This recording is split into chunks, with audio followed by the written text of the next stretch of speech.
Israel, Houthi ও America এক নাটকীয় সংকটের সীমানায়। লোহিত সাগরে অভূতপূর্ব চ্যালেঞ্জের মুখোমুখি আমেরিকান সেনারা। হুথি বিদ্রোহীরা মার্কিন বাহিনীর ওপর আঘাত হেনেই চলেছে।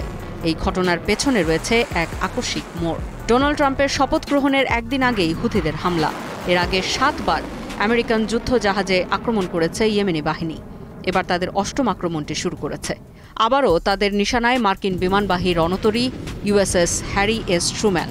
ইরান এবং তাদের সহযোগী গ্রুপগুলোর অবস্থান কি আবারও বদলাবে?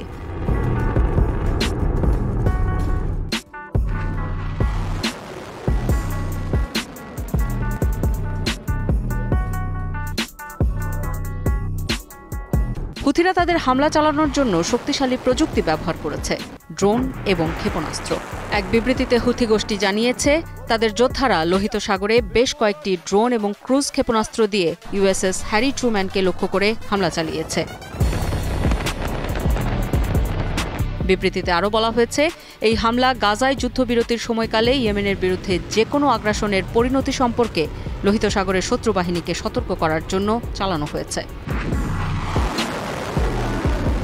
তাদের নতুন এই হামলার দাবির বিষয়ে মার্কিন সেনাবাহিনীর পক্ষ থেকে তাৎক্ষণিকভাবে কোনো মন্তব্য করা হয়নি।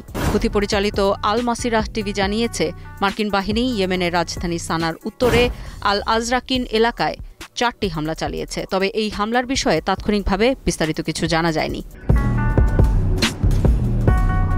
গাজায় যুদ্ধবিরতি চুক্তিতে সমর্থন জানিয়েছে ইয়েমেনের হুথি বিদ্রোহী গোষ্ঠী।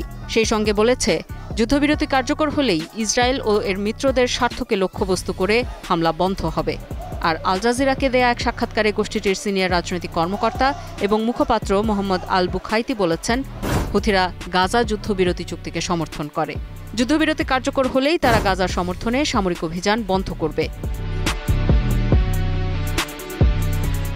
মোহাম্মদ আল বুখাইতি জানিয়েছেন, ইসরায়েল যদি গাজায় আগ্রাসন বন্ধ করে এবং মার্কিন যুক্তরাষ্ট্র, যুক্তরাজ্য এবং ইসরায়েল ইয়েমেনের বিরুদ্ধে আগ্রাসন বন্ধ করে, তাহলে হুথিরাও তাদের অভিযান বন্ধ করবে, যার মধ্যে নৌবাহিনী এবং বাণিজ্যিক জাহাজের ওপর আক্রমণও অন্তর্ভুক্ত।